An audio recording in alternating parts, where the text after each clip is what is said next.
this is not a test. This is rock and roll. Time to rock it from the Delta to the DMZ. Is that me or does that sound like an Elvis Presley movie? Viva Da Nang. Oh, viva Da Nang. Da Nang me, why don't they get a rope and hang me?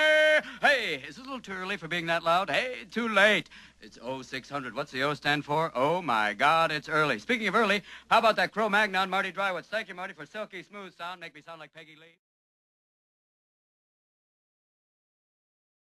Footage from the Vietnam War was broadcast across the airwaves to millions of Americans every single night.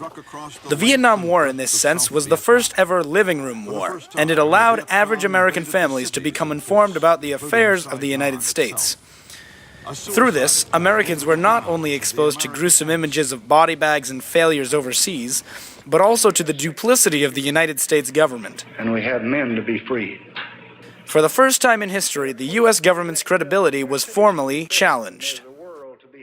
In 1964, Americans relied equally on both newspapers and television. However, by 1972, most Americans had turned towards the television, putting all of their trust in the visual evidence of the news programs that aired every night. Following the Tet Offensive, a massive attack led by the Viet Cong in North Vietnam on the south and the United States, large amounts of graphic footage was aired on the nightly news. The revelation of violence coincided with a shift in public opinion from pro-war to anti-war. 68, the Tet Offensive. It gave the people concise information and hard-hitting journalism from all of the United States and the world. The most famous news anchor of the time was Walter Cronkite. Cronkite was the face of the media, widely trusted by Americans and considered the authority on all news.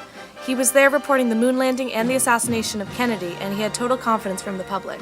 So when he publicly aired his negative opinion of the Vietnam War, the American public sided with him. To say that we are closer to victory today is to believe, in the face of the evidence, the optimists who have been wrong in the past.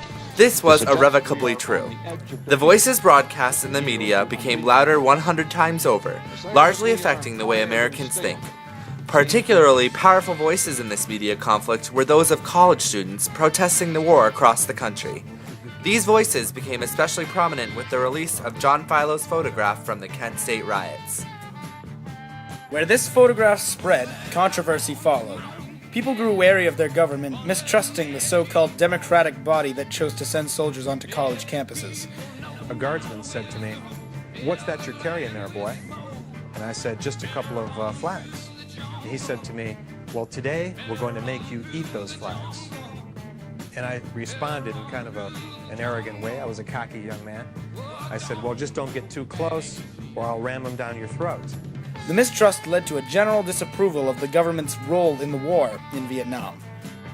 As more and more body bags were shown on TV, as more and more people were sent back disillusioned and depressed, people became more and more tired of the seemingly endless war in Vietnam. What happened to your squad? They was hit. Most of them was hit by shrapnel, and there was medevac. Well, tell me, you came here at full strength? I had 13 men when I came. And it's 4 days later now, and how many are still here? 6.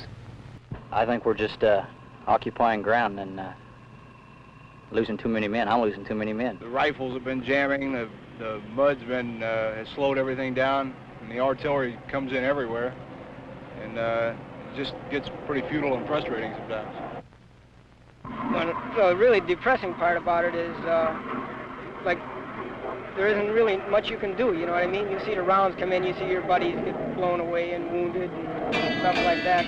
According to Document 1, 1.4 million people on both sides died during this war, and the government was not reporting enough about the tragedy.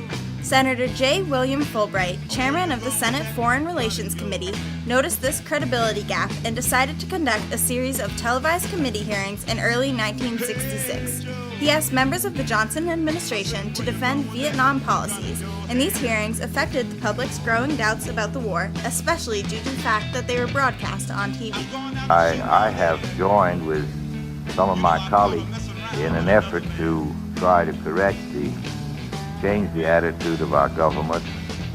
Overall, the focus was not so much on the perceived reality of the war imagery, but instead on the content and context of the war coverage itself and how it affected American culture. But we will not surrender, and we will not retreat. The Repeated television images of Americans in body bags showed the public that the government misrepresented the war at large, and this transformed the way that people discussed and thought about their government. Without the widespread media coverage, the Vietnam War would not have been half as controversial as it turned out to be. That's the way it is.